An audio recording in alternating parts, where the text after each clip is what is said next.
The story began in the prison of the Silver Dragon Dungeon, guarded by two formidable dragon sentinels. A silver dragon queen named Rose arrived, ordering the guards to leave as she wished to speak with the prisoner alone. Chained in the prison was the great dragon-slaying hero, who wore a sly smile. She asked him how it felt to be a prisoner of the Dragon Clan. His reply was simple: he wanted to die. Amused by his desire for a swift death, she approached him, touching his chin. It wasn't easy for her. He was both handsome and defiant. Slowly, she traced her sharp nail across his face, making a small cut and savoring the thought of adding more to mar his perfect features. He turned his head away, refusing to let her humiliate him any further. She could kill him or tear him apart if she wished. He only hoped she'd be quicker about it. Despite his great power, he had been betrayed by a villain, leaving him in this wretched state. The Dragon Queen licked the blood from his wound and suggested he join the Silver Dragon Clan. He mocked her questioning if she was worthy of such an ally. Infuriated, she lashed out, whipping him with her tail, causing his body to slam into the wall with a resounding crash. Standing over him, she placed her foot on his chest, incredulous that a mere prisoner would dare insult her. This was no ordinary man. His name was Leon Cosmo, once the celebrated hero of humanity, praised by thousands. But now he was broken and defeated. He could no longer believe in his former greatness. His dreams of wiping out the Dragon Clan and leaving behind a legacy for future generations had crumbled. The Dragon Queen sneered, telling him to accept his fate. He would die there. She pressed her foot harder into his chest, reminding him that any chance of a future filled with wealth and glory had vanished. Without an heir, he would leave nothing behind. Leon warned her not to underestimate humans. With a swift motion, the Dragon Queen wrapped her tail around his neck, thinking how stubborn he was. As she tightened her grip, she asked if he was ready to beg for mercy. But Leon remained calm, revealing that she had made two critical mistakes from the very beginning. First, he said, she should never have been alone with the most powerful dragon slayer, and second, she should never have tasted his blood. Suddenly, Leon activated a forbidden technique known as the blood curse. The Dragon Queen instantly released her hold on him, stepping back in shock. A strange sensation overwhelmed her. She collapsed to her knees, trembling, and to her horror, she felt an uncontrollable lust take over her body. Leon approached, his eyes cold and calculating. "You will live the rest of your life in pain," he declared, a torment that would gnaw at her soul. Her desire intensified, and before she could think, she lunged at him, knocking him to the ground.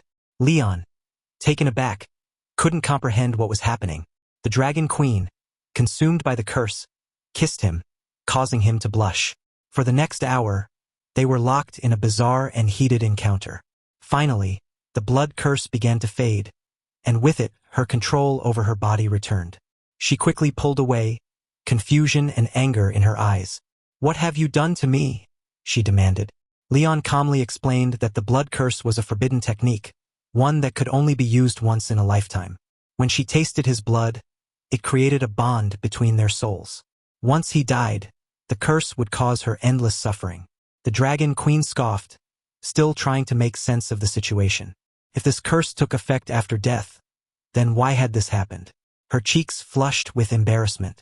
Leon frowned, realizing that the curse had an unexpected side effect, one even he hadn't predicted.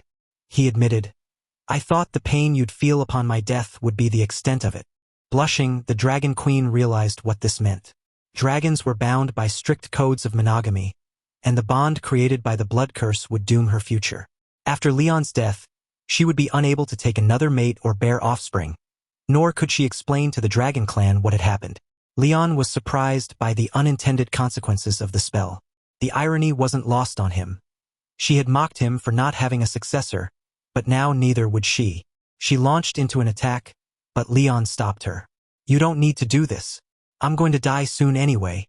As his eyes began to close, he gave one final request: that the Dragon Queen live with hatred for him and feel pain for the rest of her life. This was his curse as a human, his parting revenge. The Dragon Queen hesitated, holding back from delivering the final blow. Moments later, Leon breathed his last. She couldn't believe it. This mere human had taken his revenge in such a despicable way. But she wasn't about to let him have the last word so easily. Using her power, she marked Leon's chest with the emblem of the silver dragon. Leon Cosmo had once been a legend, a hero revered by all. At the age of 5, he had killed a vicious dog with his bare hands, an act witnessed by a master dragon slayer passing by. Seeing potential in the boy, the slayer took him in as an apprentice. By the age of 10, Leon entered the prestigious Imperial Dragon Slayer Academy, and 4 years later, he graduated as the youngest and most highly evaluated student in its history. At just 15, Leon marched onto the battlefield, slaying dragons and reclaiming territory for the Empire. His name spread across the land as the strongest dragon slayer, the Empire's beacon of hope to end the war. That was until he was captured and enslaved by the Dragon Clan. 2 years had passed since that fateful day when Leon awoke with a scream. His hand instinctively flew to his chest, and gradually, his breathing slowed as he calmed down. Looking around, he found himself in an unfamiliar room.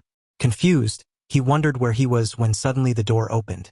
A small girl entered, and Leon was struck by her innocence and beauty. He blinked, trying to understand what was happening. Rising from the bed, he gazed at the girl, her presence so pure that he thought she must be an angel. Surely, he had died and ascended to heaven after his immense service to humanity. But his assumption was wrong. "What's your name?" Leon asked, still in disbelief. The girl smiled sweetly and replied, "Muin." Though her response made him feel strangely happy, something about her was odd. Her hair, black and white, seemed unlike anything he'd ever seen. Muin mentioned that her mother told her the name meant the moon, which left Leon confused. Did angels even have mothers? Introducing himself, Leon was startled when the little girl excitedly responded that Leon meant lion. Surprised, he asked how she knew that. She smiled and said it was what her mother had told her. Feeling a sense of unease, Leon asked, "What's your mother's name?" "Rose Weiss," Muin replied cheerfully. Leon froze upon hearing the name, quickly piecing it together. Panic surged through him. How could this be possible? How could he have a child with Rose Weiss? Just then, Muin turned toward the door where her mother stood, sending a chill down Leon's spine. "Mama, Daddy's awake," Muin called out, running toward her. Rose Weiss's lips curled into a smile, but it wasn't the one her daughter imagined. Muin assumed her mother was happy since she visited him every day, but as Rose stroked her daughter's head, she wore a wicked grin. "Go outside and play, dear," Rose said sweetly. "Your father and I need to talk." Once Muin left the room, Leon stared at Rose in disbelief. "Is Muin really our daughter?" he asked. "Yes," she confirmed, closing the door behind her with her tail. "She's our biological child." Leon's mind raced. "Why did you have the child?" he demanded. "Why did you save me?" Rose Weiss revealed that Leon had been asleep for 2 years. She hadn't forgotten what he'd done to her, and she wasn't going to let it go. Leon's anger flared.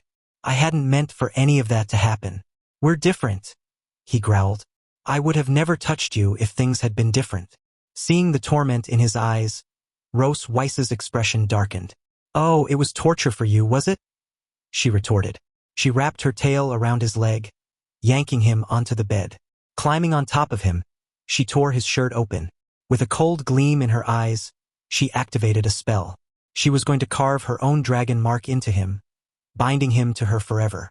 Even though Leon begged her not to, Rose Weiss touched his chest, and a glowing magic circle appeared. This mark was to become his eternal shame. From that moment on, he would be her prisoner, bound to her forever, unable to leave. When his companions saw the dragon tattoo on his body, they would believe he had betrayed them and surrendered to the Dragon Clan. Leon still couldn't understand why she was doing this. Revenge among the dragon race was a mystery that had baffled human scientists for years. Their vengeance was not just extreme, it was an inhuman, paranoid obsession beyond human comprehension. For the Dragon Queen, it wasn't enough to defeat him. She wanted him to live in shame and suffer humiliation for the rest of his life. Word spread quickly that the Dragon Queen's husband had finally awakened. Even the maids noticed that the queen was in an unusually good mood. Leon, overhearing this from a hidden corner, was shocked. She had publicly declared him her husband. No one knew just how terrifying she truly was. She had spent the entire day and night with him, and poor Leon's body was nearly broken. His waist felt as if it had been shattered. Furious, Leon swore he would not stay there to be her plaything. Stealthily, he slipped out of his room and made his way to the side door of the castle, but 4 dragon guards stood watch. Escape seemed impossible. The castle was eerily quiet, with far fewer guards than there had been 2 years ago. Something felt strange about all of this. While Leon was figuring out how to avoid the guards, he stumbled upon a hidden hole in the grass. Silently, he approached it and saw a faint light coming from the other side. Unsure if it was a trap, he decided not to dwell on it. He had to escape no matter what. Even if it was a trap, he would force his way through without hesitation. Leon began crawling through the narrow tunnel, muttering a sarcastic farewell to the perverted dragon queen. As for little Muin, though she was adorable, she would have to stay behind for now. Meanwhile, on the balcony, Muin ran to her mother, excitedly announcing, "Father is digging a hole." The dragon queen, lounging in a bikini and sipping wine, chuckled at Leon's audacity. Muin eagerly asked, "When are you going to fish him back?" Rose Weiss scolded her gently, saying that fish was too rude, and corrected her with a smirk, saying to catch him back instead. Muin, a bit confused, nodded and agreed. As night fell, Leon finally managed to escape the castle and darted into the nearby forest.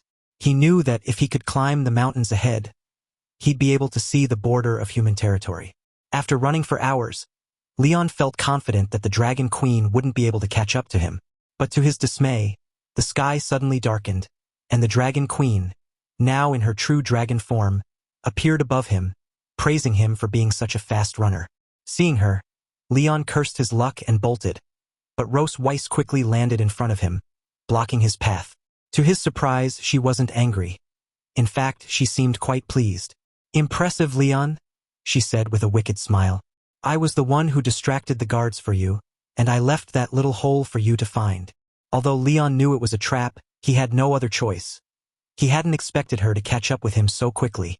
Returning to human territory now marked with the Dragon Queen's seal on his chest, no one would recognize him as a dragon slayer. But Leon didn't care anymore. He was determined to start over as an ordinary man, believing it was far better than being tortured by her. Seeing his defiance, the Dragon Queen spread her wings. Furious that he didn't appreciate her kindness, she grabbed him with her claw, and together they soared toward human territory. After 3 hours of flight, night fell, and the Dragon Queen released Leon near the border city of the Empire, sending him tumbling through the trees before crashing headfirst onto the ground. Dazed, Leon's headache vanished when he realized he was close to a human village. The Dragon Queen, now in her human form, confirmed they were indeed within the human empire's borders. For most, the sight of a familiar city brought hope, just one step away from returning to the human world. But for Leon, that hope felt unreachable. Suddenly, the mark on his chest began to glow. The Dragon Queen had neglected to mention an important detail. When one of the two bearers of the dragon mark desired intimacy, the mark would compel the other. As she touched his chest, Leon felt an overwhelming heat and desire surging through him, impossible to resist. She had brought him here to demonstrate his shame, forcing him to confront it in front of his homeland. But Leon wasn't about to give up. Grabbing her arm, he decided to bide his time. He swore to repay her double for every humiliation she had inflicted on him. The Dragon Queen, surprised but amused, smiled and agreed to his challenge, saying she would wait for him, dead or alive. As the moon rose, the two of them moved to a tree near the border city of the Empire. Their twisted fate was bound by the mark and their rivalry. They had been clashing for several hours, leaving the Dragon Queen more than satisfied. Meanwhile, poor Leon was exhausted and quietly crying, drained of both energy and pride. As she touched his chest, she casually decided that from now on, she would bring him back every month to his hometown for more sessions. Lost in her own thoughts, she fantasized about how to further wear down poor Leon. Satisfied for the moment, the Dragon Queen declared it was time to leave. After all, their daughter was waiting at home. But Leon, his spirit still somewhat intact, stopped her. He refused to be dragged back as her prey. As a dragon slayer, he would walk on his own, with what little dignity he had left. She raised an eyebrow, explaining that it would take 3 hours to fly back to the Silver Dragon Castle at her speed, while it would take a human like Leon 10 days, maybe even half a month, to walk. Despite this, Leon stubbornly insisted on going on foot, asking her not to underestimate human endurance. Amused, the Dragon Queen smiled, intrigued to see how long he could hold out. After a while, Leon's steps became slower, his exhaustion clear. She silently followed him, waiting for him to admit he was too tired so she could scoop him up and fly. But Leon, though on the verge of collapsing, refused to admit defeat. Mocking him, she teased, "The only tough thing about you is your mouth." Just then, they spotted several knights from the Dragon Slayer army patrolling nearby. Leon's heart leaped with hope. These men could help him escape her grasp. But the Dragon Queen quickly sensed his thoughts, her aura turning deadly. She warned him with her eyes that if he called for help, she wouldn't hesitate to kill him. One of the knights approached, noticing their presence. "Are you lost?" he asked politely. Lion quickly lied, stating that they were simply out for a walk. Deep down, he couldn't bear to involve innocence in his twisted situation. The knight, dismounting from his horse, introduced himself as the captain of the 47th Squadron of the Imperial Dragon Slayers. He pointed out that this jungle wasn't the safest place for a casual stroll due to the dangerous wildlife and species that roamed it. He kindly offered to escort them. Leon panicked, his hands shaking as he quickly thanked the captain for his kindness, insisting that they had learned some self-defense techniques and could handle themselves. In truth, he didn't want the captain to come any closer. The captain seemed to recognize Leon's face, which put the Dragon Queen on high alert. Her eyes narrowed, and she subtly began to channel her power, preparing to eliminate the captain if necessary. Realizing the situation was spiraling out of control, Lion acted fast. He grabbed the Dragon Queen's hand and pulled her close to his chest, telling the captain with a nervous smile that he had been mistaken for someone else. He joked that he had such a common face that even his wife sometimes mistook him for someone else. Leaning in, Leon whispered desperately in her ear, begging her to play along. He promised that if she helped him get rid of the knights, he would obediently return with her. Amused, the Dragon Queen decided to humor him. They both began to put on a convincing display of affection, with Leon holding her close in a mocked display of love. The captain, clearly uncomfortable with the sudden outpouring of affection, smiled awkwardly and excused himself, no longer interested in disturbing their romantic moment. As soon as the knights were out of sight, Leon released the Dragon Queen, who was visibly irritated. Realizing his mistake, he quickly stepped back. "You were smart not to ask for help," she remarked coldly. "But let's get one thing straight. Just because we have a child together, that doesn't make me your wife." Leon, still catching his breath, responded that he never intended to be her husband. The Dragon Queen smirked, satisfied with his answer, and turned to leave, reminding him that they had a long journey ahead. But before they could set off, Leon suddenly felt a sharp pain in his hand, and moments later, he collapsed unconscious. Seeing this, the Dragon Queen sighed, amused by how fragile humans could be. Without hesitation, she transformed into her dragon form, gently picked Leon up in her mouth, and tossed him onto her back. Taking his collapse as a silent plea for mercy, she spread her wings and flew toward the Silver Dragon Castle, pleased with how things had turned out. The next day at Silver Dragon Castle, Leon woke up to find little Mewen sitting beside his bed. Confused, he wondered how he had ended up back at the castle. Mewen cheerfully explained that her mom had brought him back. It didn't take long for Leon to realize that he had finally been captured like prey. Glancing at his hand, he noticed it was bandaged with a neat little bow tied around it. Mewen proudly took his hand, explaining that she had done the bandaging herself, clearly hoping for praise. Leon smiled and gently stroked her head, realizing how different she was from what the dragonologists had said about her kind. Dragons were supposed to be fierce, raised in violence and blood from childhood. Yet despite her dragon traits, Mewen showed no hostility. She treated him with the warmth of a daughter, leaving him to wonder if this was because she was a human-dragon hybrid. He patted her head affectionately, telling her, "Mewen, you're very cute," he said with a smile. Then he added teasingly, "But when you grow up, don't be like your mother." From the doorway, the Dragon Queen's voice cut in, "And what's wrong with being like me?" Leon froze, startled, realizing she had overheard him. Nervously, he tried to change the subject. Meanwhile, Mewen eagerly showed her mother the bandaged hand, explaining that she had followed her mom's instructions perfectly. The Dragon Queen remained cold, giving no praise. "That's what you should do," she replied coolly. Mewen simply nodded in understanding, used to her mother's strictness. Trying to lighten the mood, Leon suggested to Mewen, "Why don't you go hide in the garden? I'll count to 100, and then I'll come find you." Mewen's eyes lit up with excitement at the thought of playing hide and seek as she ran off to hide. Leon glanced at the Dragon Queen, muttering to himself that he was definitely not like her mother. He then began to count as Mewen disappeared into the garden. Once Muin left the room, Leon turned to the Dragon Queen and asked why she was being so hard on her. Sitting on the bed, she explained that all dragons were strict with their children from a young age to cultivate strong warriors. Leon countered that Muin was not entirely a dragon and besides, she was very cute. The Dragon Queen scoffed, stating that Muin was indeed a dragon, and that cute was a derogatory term for one of her kind. Leon thought the Dragon Queen was also quite cute, but his comment only fueled her fury. In a swift motion, she grabbed him by the shirt, reminding him that he was just a slave for her to vent her anger on and was not allowed to outshine her. Leon understood her position, noting that her mood seemed to lift slightly. After all, she was the Dragon Queen of the Silver Dragon clan, burdened with many governmental matters. As a result, she entrusted him with the responsibility of taking care of Muin. Leaning in close, she whispered in his ear that Muin liked him. Feeling overwhelmed, Leon made his way to the fountain, wishing he could escape the responsibility of caring for children, especially as a dragon slayer. Suddenly, he spotted Muin hiding behind a pillar, clearly underestimating his ability to find her. Pointing at her, he declared, "I found you," but she remained still, prompting him to question whether she was upset. Apologizing for making her wait, he was taken aback when she suddenly took off running. Leon chased after her, asking, "Why are you running?" Muin turned a corner, causing Leon to lose sight of her. Predicting the mood of a child was quite difficult. He no longer doubted why the Dragon Queen had entrusted him with the task of caring for the little one.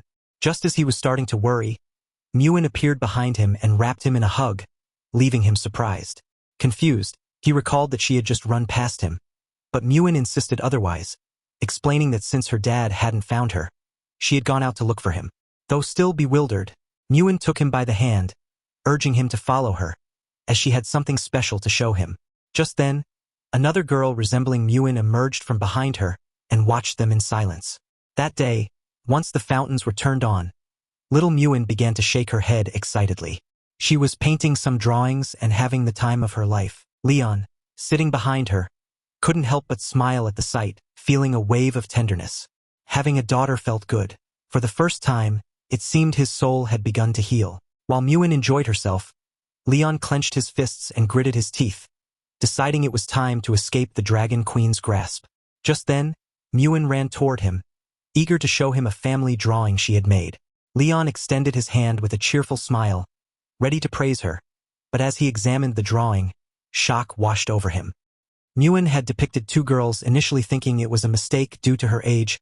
He pointed to the other child in the drawing and asked, "Why are there two children?" With a tender smile, Muin replied, "The other child is my older sister." Upon hearing that Muin had an older sister, Leon panicked. It didn't take long for him to realize that the girl he had seen earlier was not an illusion. The child he had spotted in the garden must be Min's older sister. He regretted not calling her by name, which had likely caused her to feel upset. However, Mun reassured him that her sister wasn't angry, she was simply a little shy at seeing their dad. Lon rested his hand under his chin, reflecting on the fact that he had never met her before. It made sense that they were unfamiliar with each other. Today was a splendid day, and Leon couldn't shake the feeling that it was all the Dragon Queen's fault for hiding this information from him. He resolved to find her and demand some clarity. Meanwhile, in the Silver Dragon Castle, the Dragon Queen had gone to the library. As she read through some letters, a little messenger dragon arrived with a new message. Just then, the sound of footsteps approaching the library caught her attention. She and the little dragon watched the door intently, and moments later Leon burst in, clearly furious. He called for her attention as she tucked the letter back into its envelope. With a calm demeanor, she asked him what he wanted. Leon stepped up to the table and explained that he had been playing with Muin and discovered that she had an older sister. He pressed her about when she planned to inform him of this other daughter. The Dragon Queen smiled, somewhat puzzled by his confusion at the revelation. Lon slammed his hand on the table with determination, thanking the Dragon Queen for her hard work. He hadn't expected her to have two children, and it was clear she had put in a tremendous effort. He resolved that when he returned to the Empire one day, he would add her name to his family tree. The Dragon Queen remained calm, a smile gracing her lips, as she asked him if he understood why she hadn't mentioned her older daughter before. Lion speculated that she might be jealous of his closeness with Muin, fearing that Noah would come to see him. The Dragon Queen was somewhat taken aback by his eagerness to meet Noah. Unlike her cold and stern mother, Leon wanted to nurture a good relationship with his daughter. With a soft smile, the Dragon Queen decided to grant Leon's wish but warned him to consider his choice carefully as the hours passed and darkness began to settle. Leon headed to the kitchen, a smile stretching across his face as he started cutting some carrots. Today he was determined to show the Dragon Queen how things should be done. His first step in approaching his eldest daughter was to whet her appetite with a delicious meal. He set to work preparing a hearty meat stew with cream, a dish he often made during his time with the team. Everyone who had tried it claimed it was exceptional, and the sweet flavor was perfect for children. Using a spoon, Leon sampled the stew, savoring its rich taste. He hadn't forgotten how to cook, and as he clenched his fist in determination, he imagined Noah's smile as she declared that she loved the dishes her dad made. He believed that with this flavorful meal he could win her over. As he stirred the pot, two maids watched him curiously through the window. One of them couldn't help but feel excited. Leon had just recovered from a serious illness, and for the sake of his family, he had taken it upon himself to cook. To the maids, Lion was the epitome. Just then, the Dragon Queen and her two daughters entered the kitchen, with Muin eagerly greeting the maid. The Dragon Queen, wanting to create a more relaxed atmosphere for dinner, ordered the maids to take a break. They bowed their heads respectfully and replied, "Understood." As Leon prepared the food and set it on the table, he carried the steaming stew just as the Dragon Queen entered the dining area. Little Muin rushed toward him, drawn by the delicious aroma wafting through the air. With a smile, Leon said, "I heard you both enjoy meat, so I made a special stew and fillet just for you." He hoped that this meal would convey his affection to Noah. To his surprise, Noah seemed indifferent to the feast before her, her gaze wandering elsewhere. Leon was left in shock, confused by her lack of interest. The Dragon Queen smiled knowingly, and in that moment, Leon's frustration flared. He realized that the Dragon Queen had anticipated this reaction, which explained why she had been reluctant for him to meet Noah. It was their first meeting, and the Dragon Queen prompted Noah to introduce herself.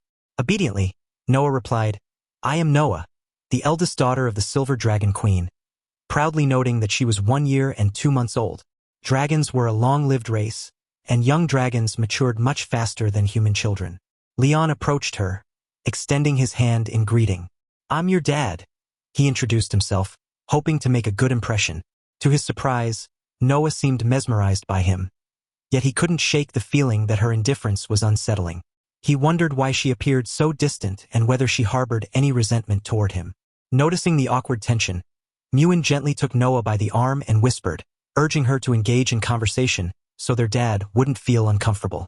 But Noah's response stung Leon. She remarked, "He seems very weak, and I'm not sure he's really our dad." Those words hit Leon like arrows, forcing him to confront the reality of his situation. It quickly became clear that he was facing the first crisis in his new role as Papa. Leon wiped his face with a cloth, reflecting on the harshness of the situation, convinced that his daughter might actually be trying to challenge him. Despite the difficulties, he steeled himself for what lay ahead. Noah firmly rejected something, her determined expression revealing her unwavering resolve. Whatever she was saying no to, it was clear she was standing her ground with conviction. The family sat around a table in an elegant dining room, the atmosphere tense as they exchanged subtle glances. Muin quietly sought help, while the twins sat side by side, their similarities apparent yet their contrasting personalities evident even in this quiet moment. Noah ate attentively, while Muin engaged in conversation. Leon looked warmly at Noah, asking if she was enjoying the meal, his tone filled with care and curiosity. Suddenly, the peaceful atmosphere was shattered as Noah cried out, and Leon, sitting at the table, reeled in shock from the unexpected outburst. Watching the scene unfold, the Dragon Queen covered her mouth in amusement, clearly entertained by the chaos. Muin, noticing her mother's laughter and joy, curiously asked why she was so happy. Leon joined in, laughing along with the others and expressing how being surrounded by family filled him with joy. Muin excitedly asked if their father would join them for dinner every day, her face glowing with hope. But Noah, with a serious expression, quickly rejected the idea, making her stance clear. Puzzled, Muin asked why her sister didn't want them to eat together daily, struggling to understand her reasoning. Their mother calmly questioned the urgency of joining a prestigious academy designed for dragons, wondering why her daughter was in such a rush. With confidence, Noah declared her desire to defeat even more dragon subordinates, her determination shining through. Meanwhile, Leon, wiping his face in disbelief, began to realize that she might even be planning to surpass him someday. Gently, He warned her about the dangers of battling fierce dragons, worried for her safety given her young age. Annoyed, Noah crossed her arms and insisted she was not a child, much to her father's exasperation. The Dragon Queen agreed with her daughter's eagerness to start learning early, believing it would better prepare her to face dragon subordinates in the future. Turning to Leon, she asked if he had a specific reason for wanting to prevent their daughter's education, subtly challenging his concerns. Leon contemplated in frustration, realizing that if he continued to oppose her ambitions, his daughter would only grow more determined to challenge him. Finally, with a resigned sigh, he dismissed his concerns and decided to remain silent for now. Reluctantly, Leon acknowledged that he understood the situation, though he was visibly frustrated. In his mind, he envisioned the Dragon Queen using the dinner setting as a psychological game, aiming to mentally overwhelm him. With a smirk, the Dragon Queen warned Leon to be cautious, as decisions about their daughter's future were made swiftly, leaving him visibly stressed. Noah was informed that the Academy's entrance exam was in a month and that her father would help her prepare during this time, to which she enthusiastically agreed. As the family dinner concluded, they playfully talked about how full they were, teasing each other. Lightheartedly, Ruiz turned, calling out in a serious tone that caught the attention of someone nearby. Leon gestured to the table, pointing out that the dishes hadn't been cleared, expecting some action. Ruiz calmly replied that such tasks were best left to others, subtly dismissing his concern. Leon suggested that a proper family dinner should end with both husband and wife cleaning up together.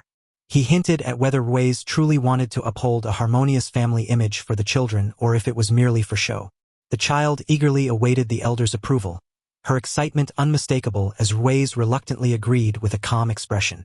The child, brimming with enthusiasm, declared her desire to help, her energy contagious as she eagerly reached out, determined to be part of the action. Suddenly, Noah found herself being pulled along in confusion, struggling to keep up with her sister's quick pace. The scene then shifted to a quiet kitchen, where dishes were left in the sink. Rose finished washing the dishes and asked Leon, "When are you planning to help me?" Leon, arms crossed, replied, "Did you forget what I said 2 years ago? You made the same mistake, staying alone in a room with a highly trained and strong dragon slayer."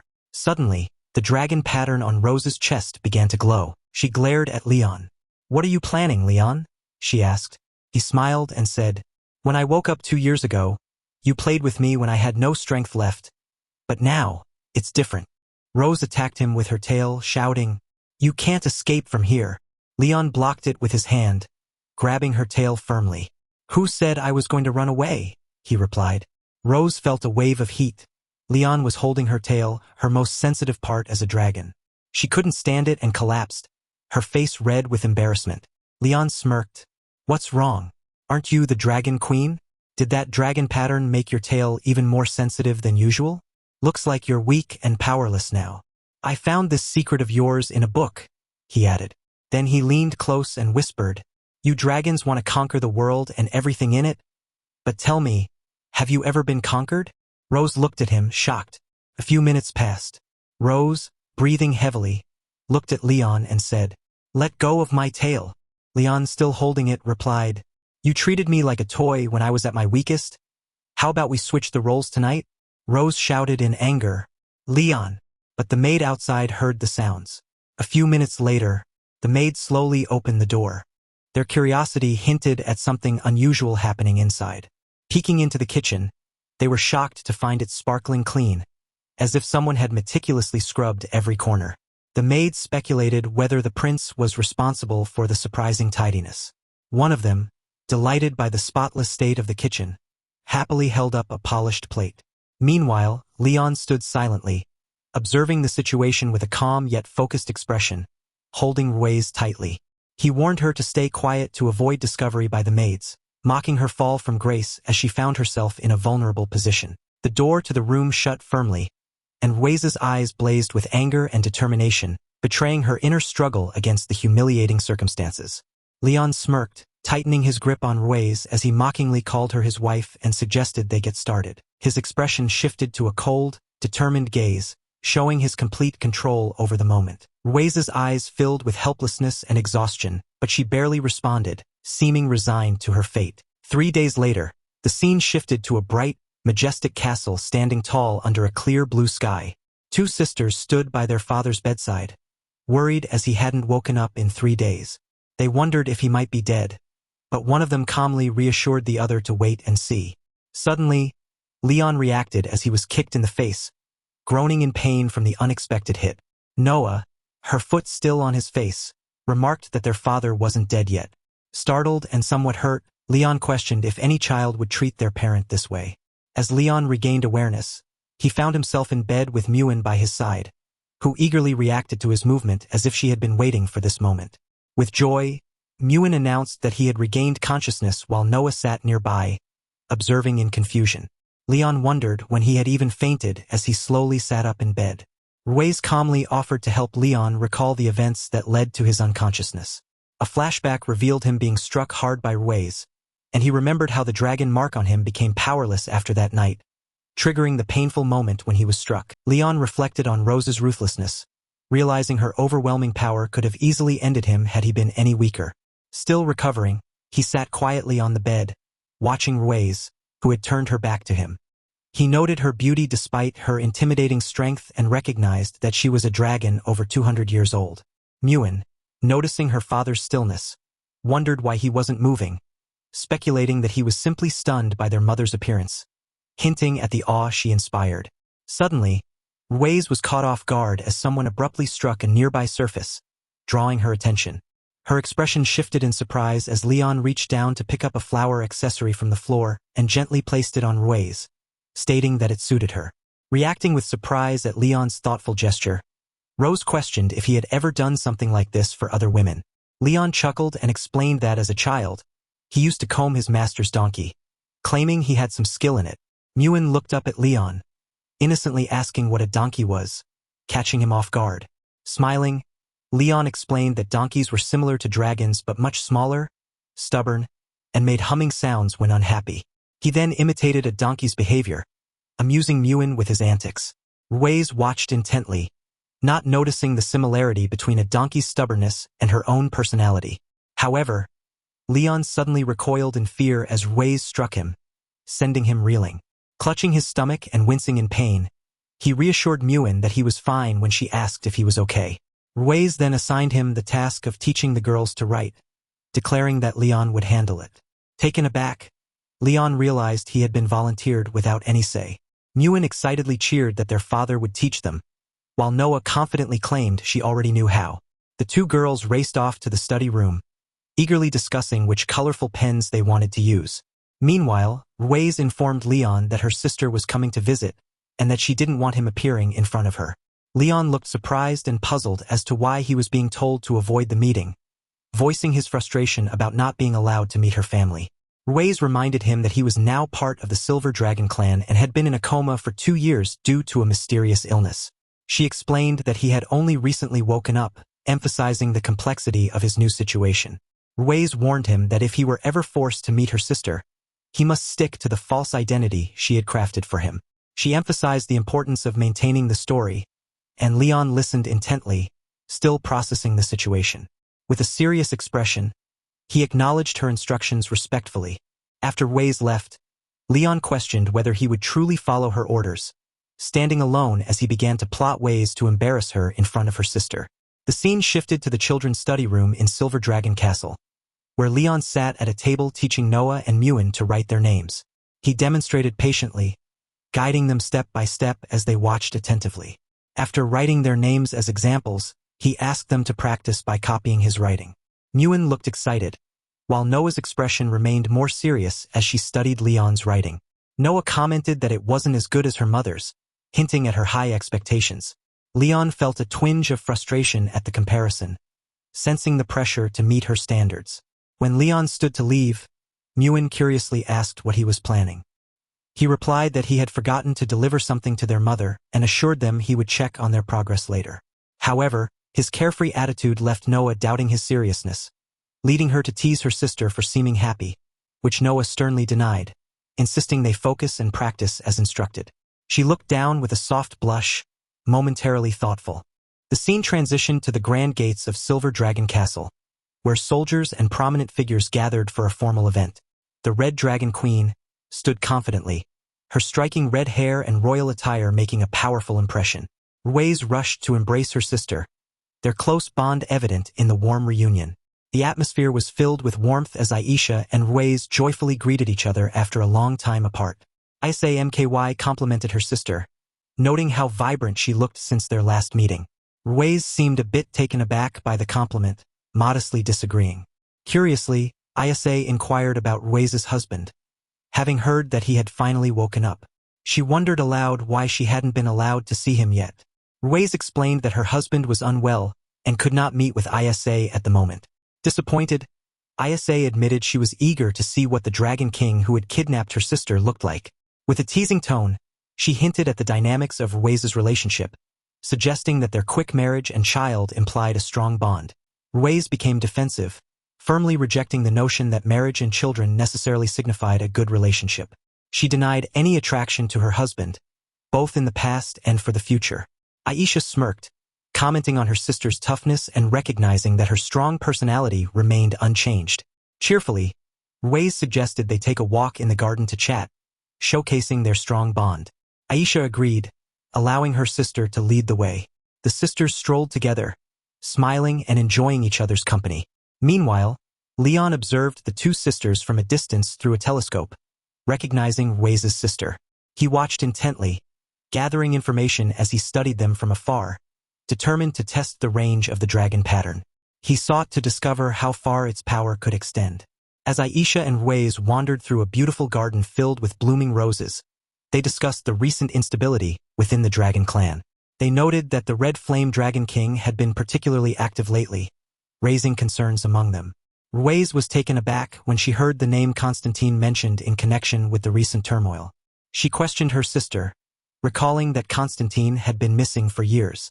Isa speculated that he might be attempting to expand his territory, using the current chaos to his advantage.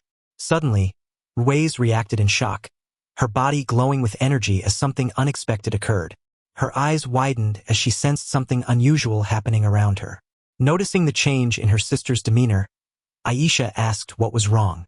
Ruiz quickly brushed it off with a smile, assuring her sister that nothing was amiss and encouraging her to continue speaking.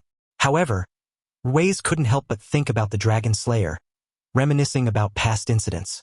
In her thoughts, she muttered a frustrated remark about Leon, referring to him as a damn Dragon Slayer, clearly irritated by his actions. Isa grew serious and advised that they strengthen the border defenses. She mentioned sending someone named Xin Long to keep in touch in case there were any new developments. Ruiz sensed something and became alert as she thought to herself. At that moment, Aisha noticed her change in demeanor and asked what was wrong. Ruiz tried to dismiss her concern, replying, "Nothing, sister, please continue." However, in her mind, she cursed someone, muttering, "Damn Dragon Slayer." Isa continued talking, stating that they needed to strengthen the border defenses and that she would send someone to contact her if there were any developments. Amused by the idea of the dragon pattern, Isa mentioned how young people were casually playing around with it. Meanwhile, Leon reclined comfortably in a chair, contemplating how long Ruiz could endure the effects of the dragon pattern. Suddenly, the door burst open, and Ruiz stormed into the room, clearly upset. She grabbed Leon by his collar, accusing him of deliberately activating the dragon pattern to embarrass her in front of her sister. Seeing Ruiz's anger, Leon quickly decided to play innocent and fool her. He looked affectionately at her, making a pitiful face as he gazed into her eyes. "Is it wrong for me to want you?" he asked.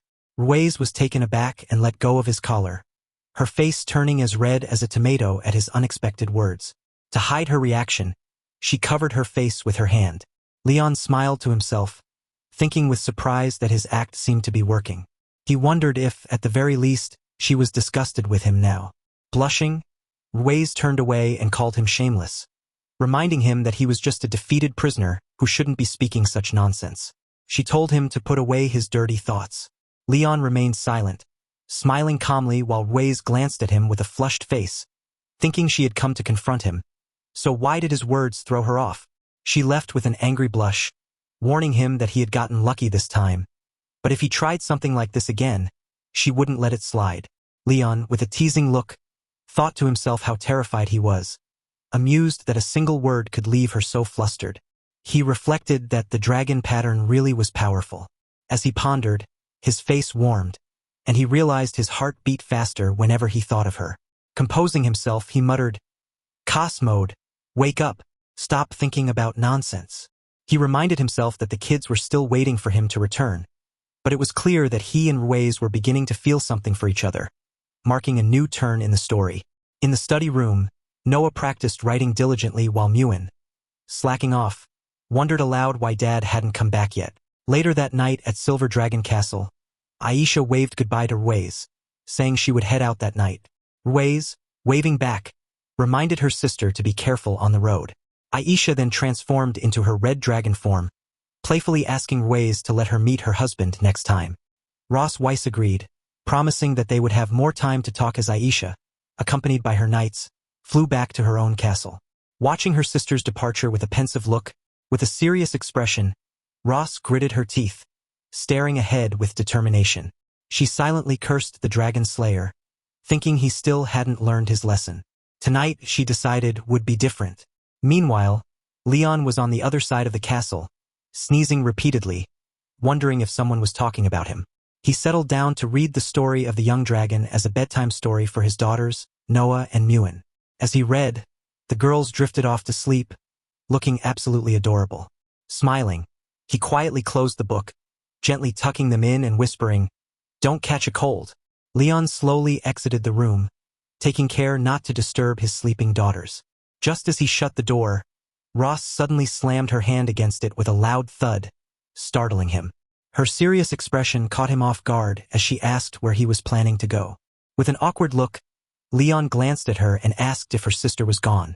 With a sly smile, he received Ross's reply that there were still things to settle that night. She grabbed his collar, dragging him forward with determination.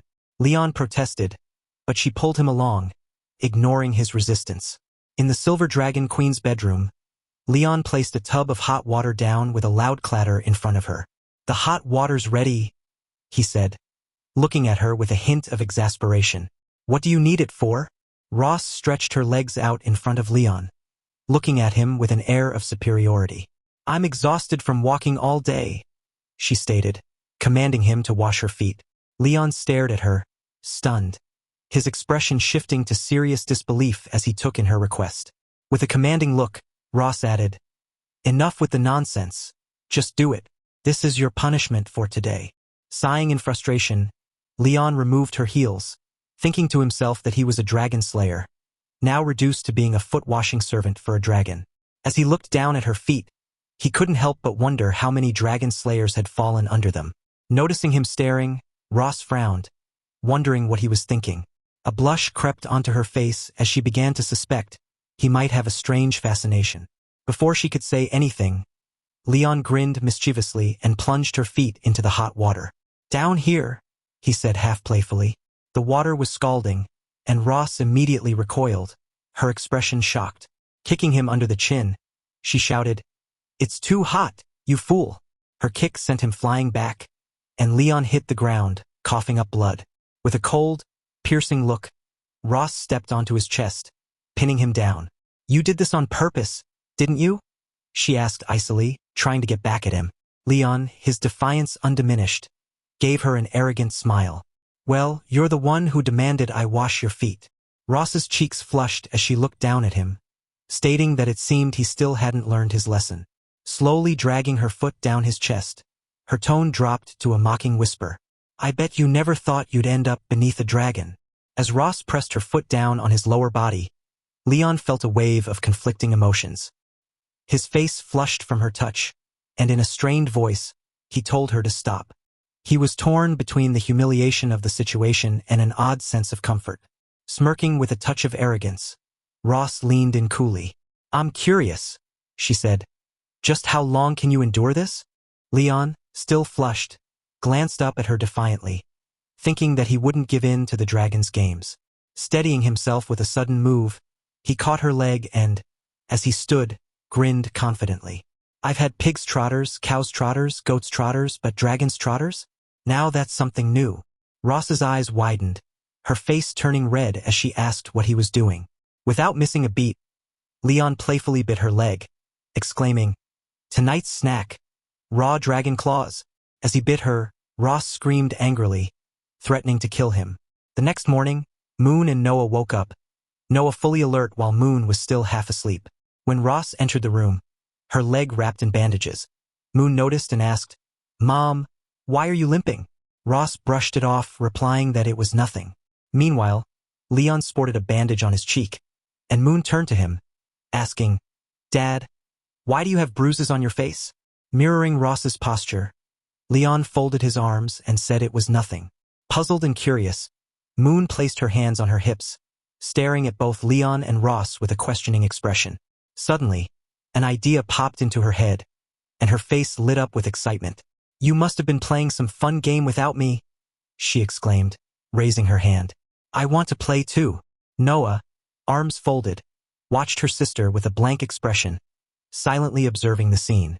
Later, Leon and Ross walked in the garden outside the Silver Dragon Castle, both looking away from each other, lost in their own thoughts. One maid nudged another, pointing and saying, "Look, the queen and the prince are on a date." The blue-haired maid giggled, adding, "What a lovely couple they are." However, she then remarked that they seemed a bit distant. The other maid watched them contentedly. Ross and Leon continued walking in silence, the quiet between them stretching. Leon, watching Ross from behind, wondered how things had ended up this way.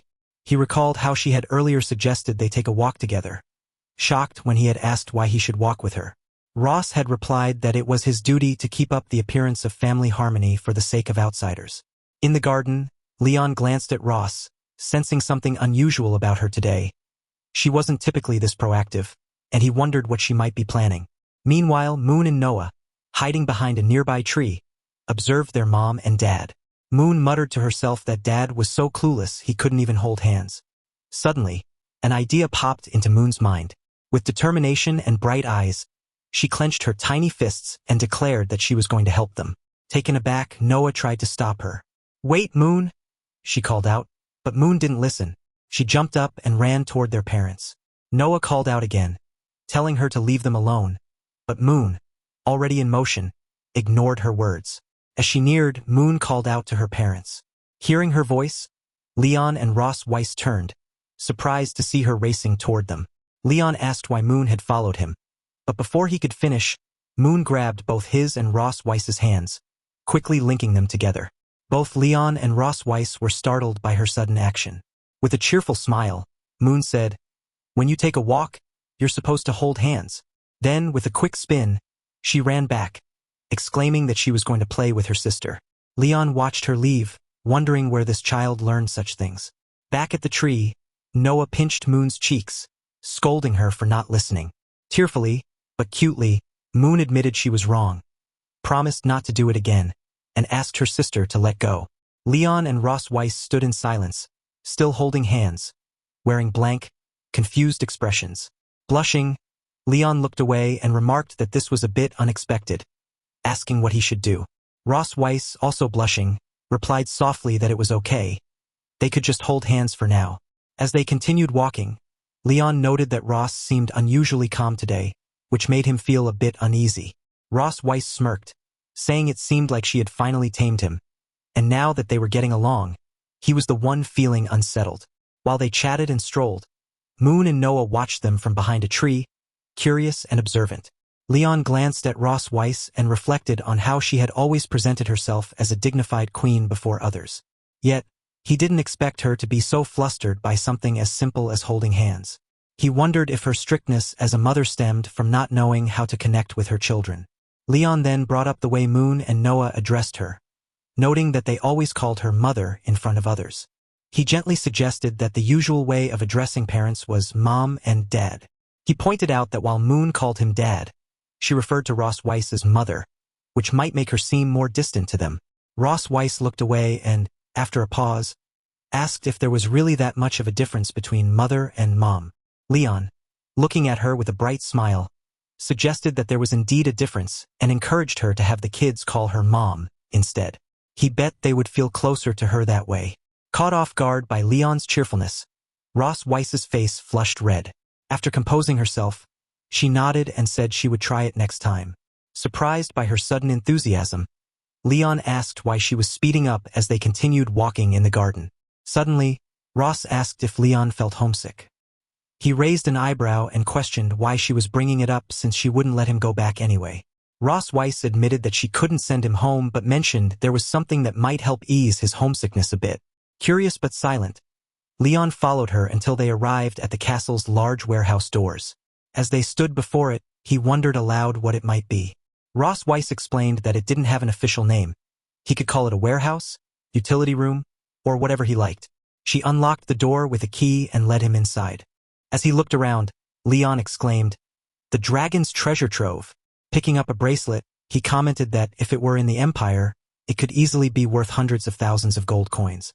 Ross Weiss told him that the bracelet was a gift from her grandmother when she was a child and that besides the spoils of war, the room held items of personal significance for her. Leon glanced at her thoughtfully, remarking that he hadn't heard her speak much about her family aside from her sister. Ross Weiss explained that she had never met her parents and was raised along with her sister by their grandmother. Surprised, Leon shared that his own story was similar. He grew up in an orphanage, not knowing his parents until he was later adopted by his master and his wife. Leon looked at Ross Weiss and asked why she had brought him here. Opening a treasure chest, she replied that she had something that might temporarily help him forget his troubles. Leon, still confused, remained silent. When Ross Weiss opened the chest, Leon's eyes widened with surprise as he exclaimed, "It's the black gold armor." Leon smirked and asked if he hadn't always wanted to reclaim this armor. In disbelief, he asked if he was dreaming and if she was truly going to give it back to him. With a cunning smile and a dark glint in her eyes, Ross Weiss confirmed it. As Leon reached out and touched the chest plate of the black armor, a blue light began to glow. Shocked, he realized it was enchanted with a dragon mark. Internally, he thought, "Black gold armor, my faithful friend. How did you fall into her hands?" Still smirking, Ross Weiss told Leon he had finally fallen into her trap. Now furious, Leon clenched his teeth and glared at her. It seemed they were about to witness yet another heated encounter between Leon and Ross Weiss. And that was the end of the video. See you in the next chapter. Rose confidently informed Leon that she had attached a dragon pattern to the surface of his armor to enhance its properties. Upon hearing this, Leon felt uneasy and collapsed, clutching his chest as if in pain, cursing Rose in his mind and calling her a despicable dragon woman. He blamed himself for being careless and letting his guard down. As he trembled, Rose laughed wickedly, claiming that the enhanced dragon pattern had doubled its effect. She touched his chainmail, addressing him as her dear dragon slayer, and tauntingly asked if he could endure it, clearly mocking him. Rendered helpless by the effect, Leon softly called her name, Rose, before suddenly collapsing again. Lying there, unable to move, he realized with growing frustration that he had been completely tricked by Rose. Desperately, he thought to himself, "Damn it, my body won't move," while an undeniable urge surged through him, stronger than ever. Seeing him in such a vulnerable state, Rose seized the opportunity, approaching him with both kindness and devilish intent. With a sly smile, she told him that she had been waiting to take revenge for what he had done, adding that the past few days had only fueled her determination. Now that his guard was down, she had taken the perfect chance to fool him, admitting she hadn't expected it to be so easy. Leon, still unable to resist, silently cursed her, but Rose could no longer hold back. She seduced him while teasingly asking if her performance had been convincing. Angered and conflicted, Leon shouted, demanding to know if everything she had said and done up until now had been a lie. Rose simply smiled, correcting him that his doubts were unfounded. She admitted that she hadn't lied, her feelings were real, and she too had begun to fall for him. Smiling warmly, she finally confessed her affection, removing her clothes and all that covered her body. Laughing, she declared that she actually liked officially addressing Leon as her husband. Leon lay there, feeling almost like a bedridden patient, sensing that this might be the end. However, this intensified moment soon transformed into one of joy as they began to admit their true feelings. After a while, Leon sighed happily, relieved that it was over. He looked up to find Rose watching him with a content expression. Annoyed by her gaze, he demanded in his usual blunt manner to know why she was staring at him like that. In response, Rose leaned in, grabbed his mouth, and whispered in his ear that compared to 2 years ago, but he looked more worn by the vicissitudes of life. Unmoved by her words, Leon snapped back, insisting that she was just trying to trick him again, and that he wouldn't fall for it this time.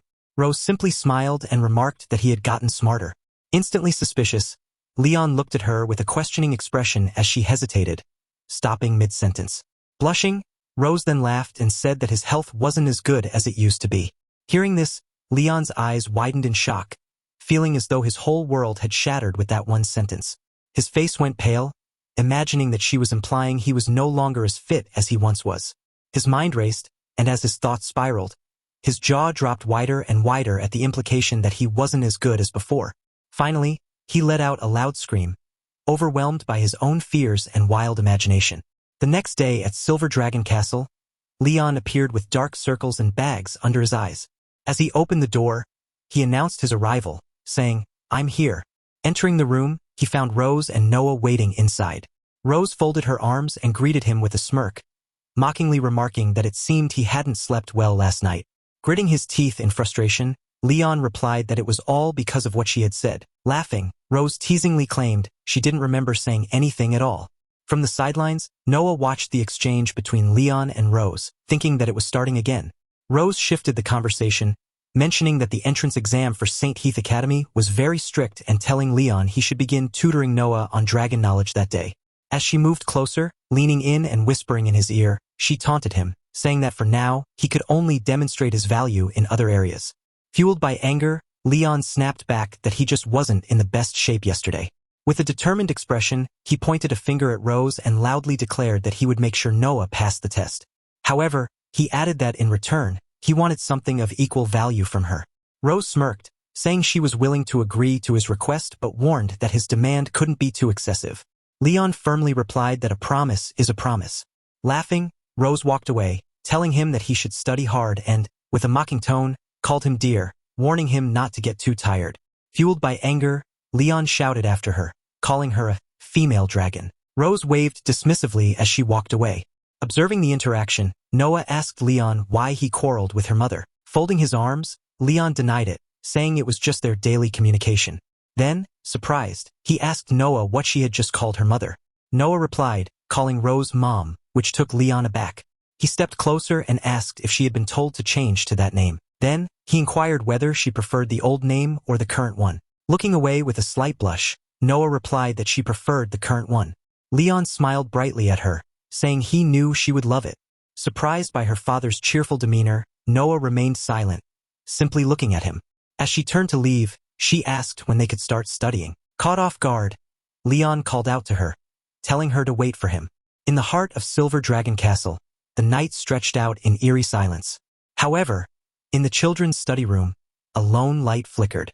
Leon sat hunched over his desk, eyes locked on a stack of ancient Dragon Clan texts, his mind deep in thought. The rest of the castle had long succumbed to sleep, including his children. Yet, in the midst of this quiet, Rose swept into the room. She raised an eyebrow upon spotting Leon still engrossed in his books. "Oh, you're still awake this late?" she asked, her voice carrying that familiar blend of surprise and pride. Leon didn't even look up, instead tapping his temple with his pen as if working through some complex puzzle. Noah's quick to grasp concepts. He muttered, "Typical teaching methods won't cut it for her. I need to design an entire curriculum, key concepts, test questions. Looks like I'll be pulling an all-nighter." Rose's lips curled with pride as she stole a glance at their daughter sleeping peacefully nearby. "Of course," she said, lifting her head and naturally her chest in an almost regal motion. "After all, Noah is like me." Leon smirked, finally looking up from his books to meet her gaze. "Is she, though?" he challenged, a glint of mischief in his eye. He stood up, stretching his tall frame with a flourish and folding his arms dramatically. "I was the top dragon-slaying genius every year, you know," he declared, sounding almost as proud as Rose. "Top of my class in exams, undefeated in field training, awarded every scholarship. They had the school pretty much ran out of ways to praise me," Leon boasted, tossing her a smirk over his shoulder as if daring her to top that. He leaned forward, eyes gleaming with playful taunt. "So, Your Majesty, what were your accomplishments?" For once, Rose looked stumped. Her dragon-slaying record spoke for itself, and there was no question about her military prowess. But academics? She faltered, her brow creasing in frustration. Had she underestimated him? This was Leon, after all, the same man she'd always assumed was all brawn and no brain. Her pride took a hit as she realized he might be sharper than she'd given him credit for. With a disdainful smirk, she countered, "So powerful, yet still my captive, aren't you?" Leon's face darkened. "Damn it, I only lost once." He spat back, his pride visibly wounded. A dragon slayer of his caliber felled by none other than the Silver Dragon Queen herself, now reduced to a near-constant cycle of defeat and exhaustion under her relentless watch. He slumped back in his chair, muttering bitterly, "One mistake, and now I'm stuck." Rose, smiling smugly at his brooding. Suddenly, her gaze fell on the bright yellow peppers, her eyebrows arching in suspicion. "What are you doing with these?" she asked. Leon blinked, as if just noticing them for the first time. "Oh, those," he said with a casual shrug. "Brought them from the kitchen to help keep me awake." Rose's expression shifted from confusion to genuine concern. "Those are Dragon Clan yellow peppers. You're a human. There's no way you can." But it was too late. Leon had already popped one into his mouth, chewing confidently for all of 2 seconds. His face instantly turned as red as the fire in a dragon's belly. "So spicy," he gasped, his eyes bulging as his mouth became a molten furnace. He began pacing, patting his face and darting around the room frantically searching for water. "Water! Water!" "Rose?" She couldn't help herself. She stepped forward and caught his face in her cool hands. Their eyes met, and both froze. Leon's cheeks were blazing, though this time perhaps not just from the pepper. Rose quickly looked away, clearing her throat in a half-hearted attempt at nonchalance. "My hands are cool," she said, her voice casual but not quite. "It might help." As her fingers rested against his flushed cheeks, Leon's panic gradually melted into a strange, unexpected calm. Her touch was gentle and easy, the pepper's searing heat soothing in a way that didn't sting or shock. He closed his eyes, letting the coolness of her fingertips wash over him, the burn slowly fading. Despite himself, Leon felt an unexpected sense of comfort from the simple gesture. "Thank you," he murmured reluctantly, pulling back, though the warmth on his face lingered, now mixed with an undeniable blush. Rose dropped her hands and stepped back, her expression unreadable as she turned to leave. "Get some rest and try not to eat the peppers again," she said, sarcasm slipping in as she moved toward the door.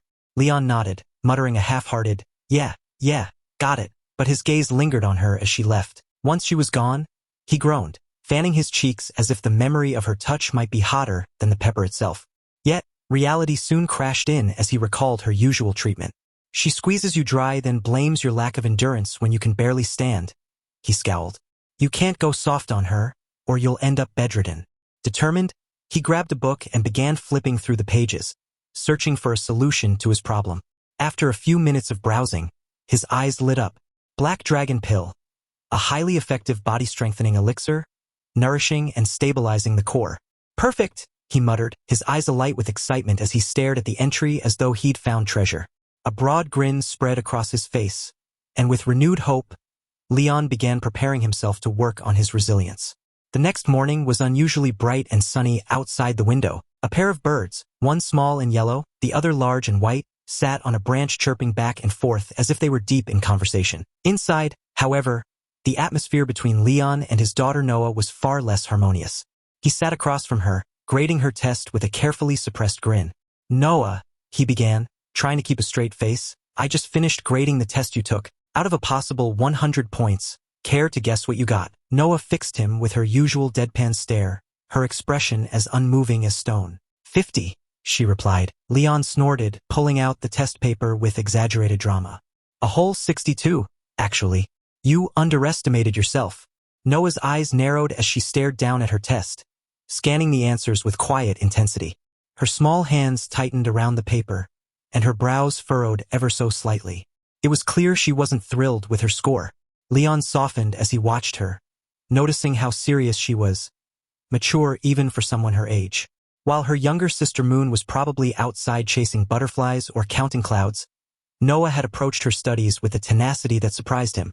She could be so painfully hard on herself, almost like her mother. Reaching out, Leon placed a hand on her head, musing her hair gently. "For a first try, 62 is pretty impressive, kid." Noah glanced up at Leon, her cheeks barely coloring at the rare compliment. "Thanks," she mumbled, a touch of pride slipping into her usually stoic tone. Just as Leon leaned in to offer more encouragement, he was struck by an unexpected coughing fit. He quickly turned away, wincing as he rubbed his throat. "Sorry about that," he managed to croak, his voice rasping and his eyes watering slightly as the irritation settled in. He immediately remembered the pile of yellow Dragon Clan peppers he had munched on the night before. Why, he wondered, did I think wake-up peppers were a smart idea? Just then, Noah's expression shifted as though something had dawned on her.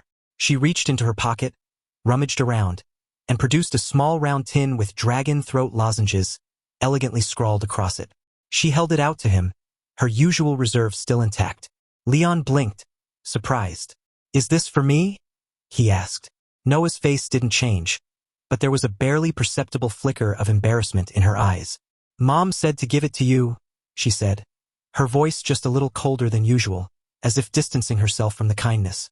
A grin spread across Leon's face as he popped one of the lozenges into his mouth. The soothing mint cut through the scratchiness in his throat almost immediately. "Well, tell your mom thanks from me," he said, giving Noah a meaningful look. Like mother, like daughter, he thought, amused, cold on the outside but with small gestures of warmth that slip through when they think no one is watching. The lozenge melted away in his mouth, bringing welcome relief to his pepper-ravaged throat. Leon turned back to Noah, feeling his energy restored. "Now, where were we?" Noah's gaze grew sharp again, her serious side kicking back in. "You said we'd go over the questions I got wrong." Leon laughed, feeling a surge of pride as he watched her. "Right you are, Noah." In the Silver Dragon Castle kitchen, Leon was up to something intriguing. The maids dutifully brought the items he requested, their movements precise and efficient. One of them addressed him as Lord Prince, and politely informed him that all the herbs he had asked for had been delivered. Acknowledging her words with a nod, Leon gestured toward a specific spot on the table. "Place everything there," he instructed. The maids complied, and after arranging the ingredients as directed, quietly exited the room with subtle knowing smiles. Leon mused to himself that he had intentionally requested extra herbs to keep the maids from guessing his true intentions. Turning his attention to the herbs, he examined them closely. He noted that the medicinal materials needed to prepare Dragon Great Force were fairly common, and at first glance, the refining process seemed straightforward. Yet, as he recalled the text from the ancient manual, he frowned. The manual emphasized that even the most skilled pharmacists of the Dragon Clan struggled with a low success rate when concocting Dragon Great Force. Undeterred, Leon set to work. He meticulously recited the steps from memory. First grind and mix the required herbs, then add them to the pot in a precise sequence, and bring the mixture to a boil. His movements were methodical, his focus unwavering as he worked tirelessly for several hours. But as time passed, frustration began to mount. Finally, Leon threw his head back and let out a loud anguished scream. "It failed again!"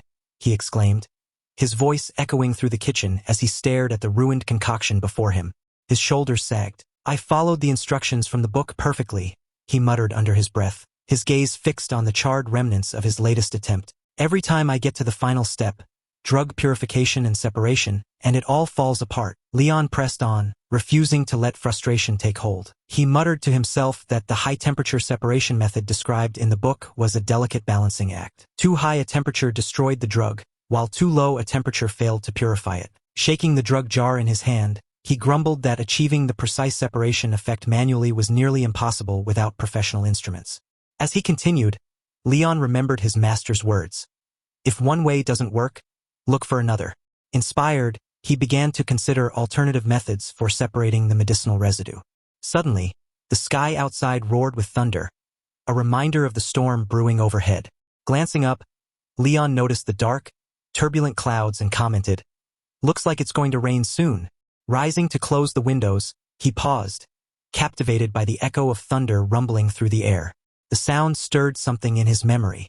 As Leon pondered the concepts of lightning and thunder, his thoughts took a sharp turn. His eyes widened as a memory surfaced. His teacher once mentioned during an alchemy lesson that electrolysis of impurities could sometimes yield better results than fire-based methods. Energized by this revelation, Leon felt a spark of inspiration ignite within him. He wondered if the thunder element could be harnessed for separation, a method that wasn't mentioned in the manual. With his mind racing, he resolved to test this unconventional theory. Determined, Leon reminded himself that lightning magic had always been his forte. Though his magical powers were still recovering after the forbidden technique he used on Rose, he believed the small portion he had regained would suffice for the precision required. Setting aside the traditional method, he decided to use his lightning magic to refine the Dragon Great Force. Carefully, Leon channeled the faint but steady flow of lightning energy within him, guiding it to interact with the concoction.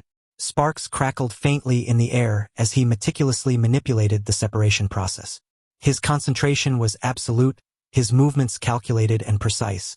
Half an hour later, Leon stepped back, his breath catching as he gazed at the result. A triumphant smile broke across his face. It worked, he exclaimed. The storm outside raged on, but within the castle kitchen, Leon felt a wave of accomplishment wash over him as he held the finished dragon great force in his hand. Smiling to himself, he placed the medicine in a small box and remarked quietly that the Dragon Clan's medicine was surprisingly simple to make. Just then, his adorable daughter Muin burst into the kitchen, her wide eyes immediately spotting the small chocolate-like rounded object in Leon's hand. Curious, she tilted her head and asked, "Dad, what are you making?" Leon glanced at her, momentarily distracted, and casually replied, "It's something good." However, as her sweet voice registered more clearly, he paused, staring at Muin in silence as his thoughts raced. Undeterred, Muin looked up at him with bright enthusiasm, clearly expecting more of an explanation. Realizing her presence fully, Leon snapped out of his reverie. "Moo!" he exclaimed, surprised. Quickly closing the box, he patted her on the head, flashing her a reassuring smile. "It's nothing really." Muin's curiosity wasn't so easily brushed aside. "Is it candy?" she asked, her eyes flicking to the box in his hand. Leon chuckled and shook his head, showing her the closed box. "It's not candy. It's medicine. Something I made for your mom." Muin's cheerful expression shifted into concern. "Medicine? Why does Mom need medicine? Is she sick?" she asked, her voice tinged with worry. Placing the box into his pocket, Leon knelt to her level and patted her head again. No, he reassured her gently. "Your mom's just been very busy lately. I thought I'd make something to help nourish her. Don't worry, okay?" Internally, however, Leon smirked at his own deception, thinking, actually, this is for me. I'll need it to recover properly. Muin seemed satisfied for the moment but still looked at him earnestly. "Dad, you have to take good care of Mom, okay?" Leon smiled warmly at her. "Of course," he replied. "That's what a dad should do."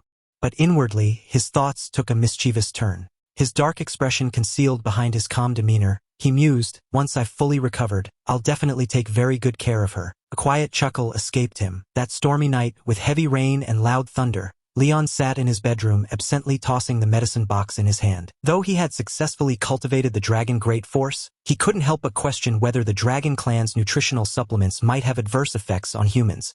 Catching the box midair, Leon frowned and muttered to himself that he'd have to set it aside for now. Rose was surprised, almost incredulous, that Leon managed to create medicine in such a simple environment.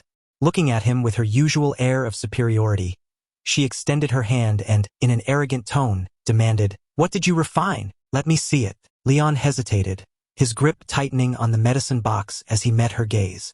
He sighed and reluctantly handed it over.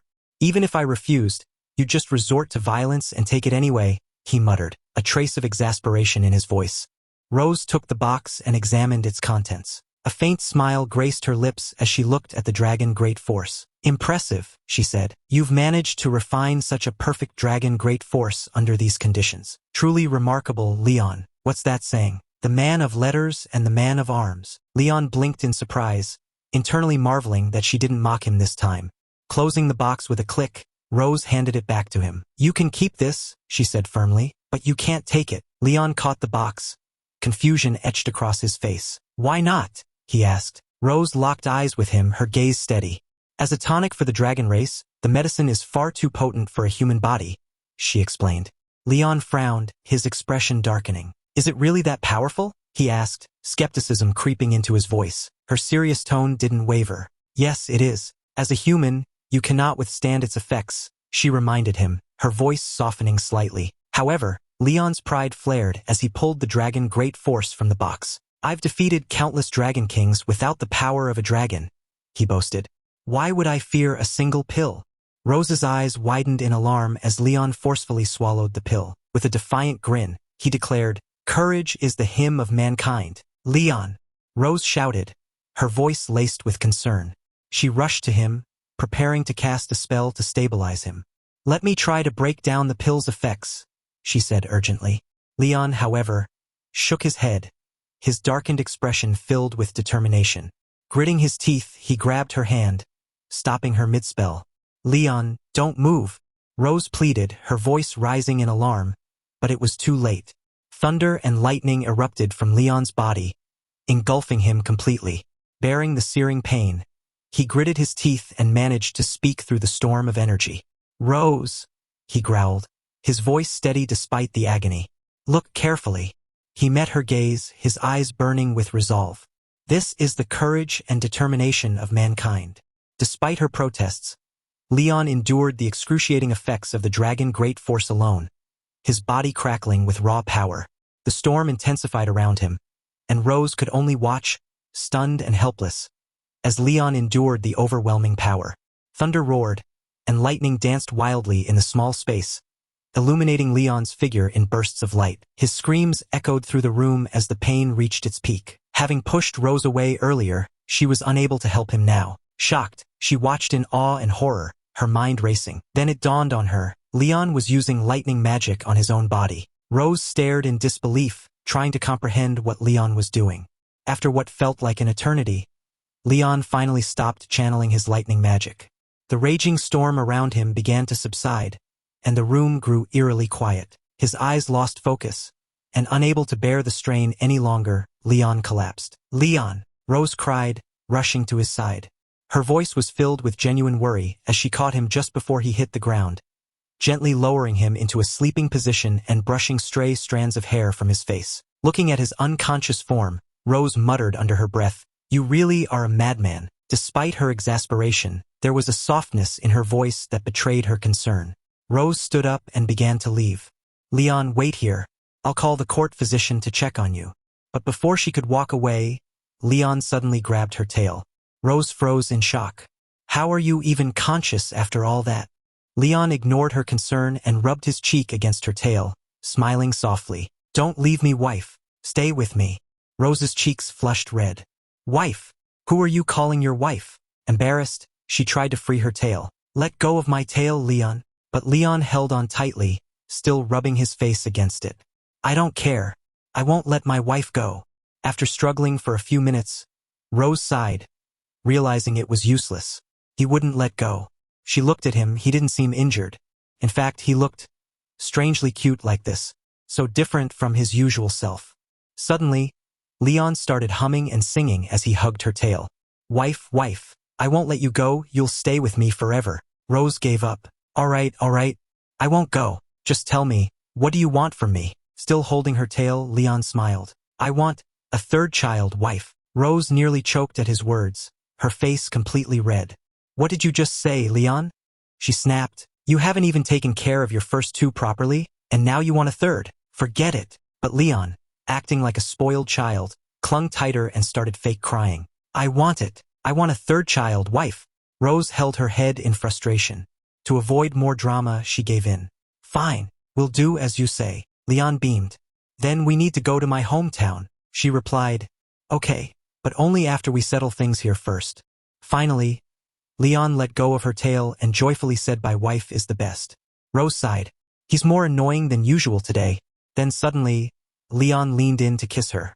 Rose grabbed his face just in time. "Don't even think about taking advantage of the situation." And she punched him on the head. A second later, she panicked. "I'm sorry. I forgot you're not in your right mind." Leon clutched his chest. "Wife, something's wrong. My body feels hot." A glowing dragon mark appeared on Rose's chest. She gasped. Quickly, she unbuttoned Leon's shirt and saw the same dragon mark on him. "Why is this?" Before she could react, Leon pulled her close. "Wife, I feel so hot. I can't hold it anymore." Rose turned red. Stop it, Leon." But he gently placed a finger over her lips. "Wife, I love you.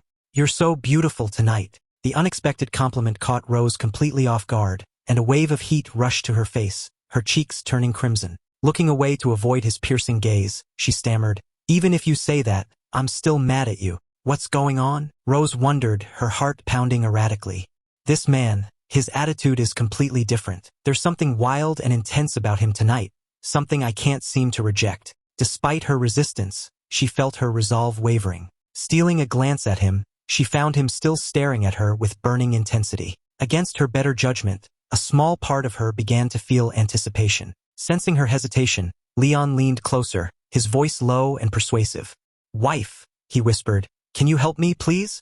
Rose bit her lip, her mind a whirlwind of conflicting emotions. Finally, with her face still flushed, she muttered, "Fine, but tonight only." Leon's eyes lit up with triumph as he pulled her into his arms, and the night stretched on, filled with the echoes of their fiery connection. The next morning at the Silver Dragon Castle, Leon slowly opened his eyes. The lingering effects of the dragon great force were finally subsiding.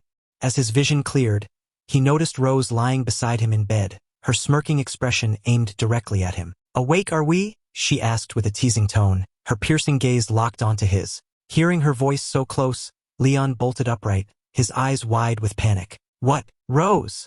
he shouted, staring at her in shock. "Why are you in my bed?" A sudden movement sent a wave of pain through his body, and Leon winced, clutching his aching muscles. "Everything hurts," he groaned, then muttered.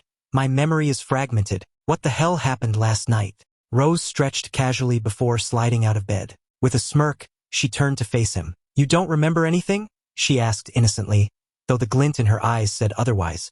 Pointing to the visible bruises and marks on her arms and neck, she tilted her head and added, "Dragon Slayer, surely you didn't forget, right?" Leon's eyes widened further as he spotted the marks on her skin. Hickeys, so many. His mind raced as a cold sweat broke out on his forehead. Did I really do that? Suddenly, fragments of his memory from the previous night began to surface, one by one. The missing pieces clicked into place, each recollection more vivid than the last. He gripped his head as the memories flooded back, and when the full picture formed, Leon let out a horrified scream. "No!" Rose, still smirking, leaned against the bed frame and folded her arms. "So you do remember," she said, her tone dripping with amusement. "You begged me last night, Leon. You said things like, 'Honey, just one more time. Okay? Wife, I feel so bad. Please help me just this once.'" Leon's face burned with embarrassment as she mimicked his pleading voice. "Stop it!" he shouted, covering his ears in a desperate attempt to block her teasing. "I remember everything. There's no need to repeat it." Rose's smirk widened as she watched Leon squirm, clearly enjoying his discomfort. Meanwhile, Leon pulled on his shirt, sneaking a sideways glance at her. Internally, Leon lamented that all he wanted was to refine the dragon force for his health and perhaps teach Ross Weiss a small lesson. He wondered how it had escalated to this point.